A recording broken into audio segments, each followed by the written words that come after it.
হ্যাঁ বন্ধুরা, টিকটকে অনেকদিন পর একটা নতুন আপডেট এসেছে। আপডেটটা হচ্ছে কি, এখান থেকে দেখতে পাচ্ছেন নতুন একটা অপশন টিকটক অ্যাপের ভিতরে অ্যাড হয়েছে। অপশনটার নাম হচ্ছে নয়েজ রিডিউসার। তো নয়েজ রিডিউসার অপশনের মাধ্যমে আমরা কী কাজে লাগাতে পারবো বা কী কাজটা এখান থেকে আমাদের হয়ে থাকবে বা এই নতুন আপডেটের মাধ্যমে আমাদের কী সুবিধা হবে সেটাও দেখিয়ে দিচ্ছি। এখান থেকে সরাসরি আপনি টিকটক অ্যাপে যাবেন। এবার এখান থেকে আপনি একটা ভয়েস মানে আপনার যে ভয়েস ভিডিও করে থাকেন সেরকম একটা ভিডিও আপনি করে থাকবেন, কোনো ধরনের কোনো মিউজিক সেখানে থাকছে না। তো এখান থেকে আমরা একটা ভয়েস ভিডিও ধরন করে নিলাম। এখান থেকে আমাদের যে ভিডিওতে আসলে ভয়েস থাকে সেই ভিডিওটা আমরা এখান থেকে ধরন শ্যুট করে নিলাম। তো নেওয়ার পর এখান থেকে আমাদের কিন্তু দেখিয়ে দিচ্ছি আপনাদেরকে শর্টকাটে।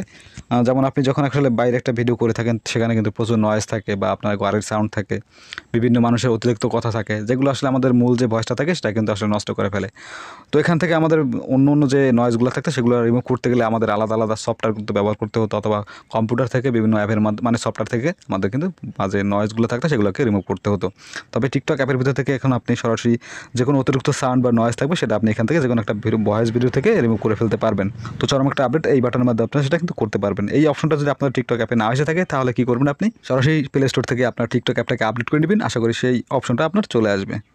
তো আপনাদেরকে একটা ভিডিও আমি রেকর্ড করে রেখেছি, যে দেখতে পাচ্ছেন এখান থেকে আমি শুধুমাত্র আপনাদেরকে এই নয়েজ রিডিউসার অপশনটা সিলেক্ট না করেও শোনাবো, এবং এখান থেকে আপনাদেরকে নয়েজ রিডিউসার অপশনটা টিক মার্ক দিয়েও আপনাদেরকে শোনাবো যে কতটা নয়েজ এখান থেকে আসলে রিমুভ হয়ে যায়। জাস্ট আপনারা দেখতে থাকুন। ভিডিওটা দেখে যদি আপনার কাছে ভালো লাগে তো অবশ্যই একটি করে লাইক দিবেন, আর যদি চ্যানেলে নতুন হয়ে থাকেন সেক্ষেত্রে অবশ্যই এই চ্যানেলকে সাবস্ক্রাইব করবেন।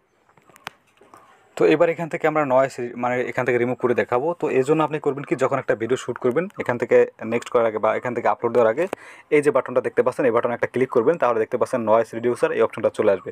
তখন আপনি করবেন কি, সেই ভিডিওটা থেকে নয়েজ রিমুভ করার জন্য এই বাটনে একটা ক্লিক করবেন। দেখতে পাচ্ছেন এখানে টিকমার্ক হয়ে যাবে। এখান থেকে দেখতে পাচ্ছেন নয়েজ রিডিউসার অন, এই অপশনটা যখন চলে আসবে তখন আপনি পুনরায় ভয়েসটাকে শুনবেন যে কতটা এখান থেকে ক্লিয়ার আসে।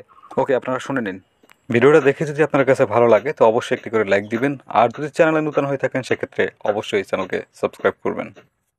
সম্মানিত দর্শক বন্ধুরা, আপনারা শুনে নিলেন কতটা আসলে ক্লিয়ার হয়। তো এখান থেকে আমি শুধুমাত্র রেকর্ড করা ভিডিও আবার স্ক্রিন রেকর্ড থেকে আপনাদেরকে শুনিয়েছি। তো এখান থেকে হয়তো আপনারা অতটা ভালো বুঝতে পারবেন না, তবে আপনি যখন একটা ভিডিও রেকর্ড করে যখন আপনি নয়েজটাকে রিমুভ করবেন এই নয়েজ রিডিউসার অপশনের মাধ্যমে, তখন আপনি বুঝতে পারবেন যে কতটা প্রফেশনালি আপনি এখান থেকে আপনার একটা ভয়েস ভিডিও তৈরি হয় এখান থেকে। তো আপনি এখান থেকে বড় বড় যে টিকটকে সেলিব্রিটিরা যে ভয়েস ভিডিও করে থাকে বা কোনো অংশে আপনার ভিডিওটা খারাপ হবে না তাদের চেয়ে, এখান থেকে যখন আপনি এই অপশনটা বাটনটা বা এই বাটনটা যখন আপনি ব্যবহার করবেন তখন কিন্তু আপনার ভিডিওটা খুবই প্রফেশনাল মনে হবে। আমি আবার বলে দিচ্ছি, এই অপশনটা শুধুমাত্র তাদেরই খুব বেশি কাজে এসে থাকবে যারা প্রচুর পরিমাণে ভয়েস ভিডিও করে থাকেন টিকটকে, অথবা যারা প্রচুর পরিমাণে বাইরে ভিডিও করে থাকেন। অতিরিক্ত সাউন্ড যত ভিডিওতে থেকে থাকে সেটাকে আপনি বাটনের মাধ্যমে রিমুভ করে ফেলতে পারবেন।